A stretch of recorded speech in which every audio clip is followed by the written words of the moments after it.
So today's question is, what is the first start of leadership in us so that we can be a positive way as a leader?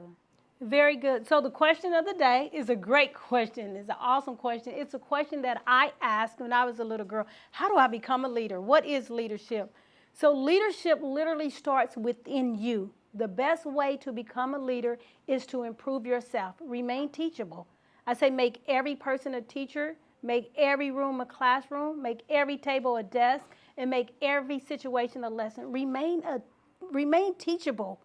and build a leader in you first. ចាវាជាការល្អមែនតើដែលសំណួរនេះគឺពិតជាវិសេសមែនតើក្នុងការដែលឲ្យខ្ញុំចង់ឆ្លើយមែនតើនោះគឺដោយសារតែសំណួរមួយនេះខ្ញុំធ្លាប់បានសួរខ្លួនឯងនៅពេលដែលខ្ញុំវ័យក្មេងខ្ញុំធ្លាប់បានសួរខ្លួនឯងថាតើក្នុងនាមជាអ្នកដឹកនាំនោះមានអត្ថន័យយ៉ាងម៉េចហើយអ្វីដែលគួរតែយើងត្រូវធ្វើដំបូងក្នុងនាមជាអ្នកដឹកនាំទី1ក្នុងនាមជាអ្នកដឹកនាំអ្វីដែលយើងគួរតែធ្វើដំបូងគឺយើងត្រូវតែអភិវឌ្ឍខ្លួនឯងជាមុនសិនត្រូវតែធ្វើយ៉ាងម៉េចឲ្យខ្លួនឯងរីកចម្រើនជារឿយ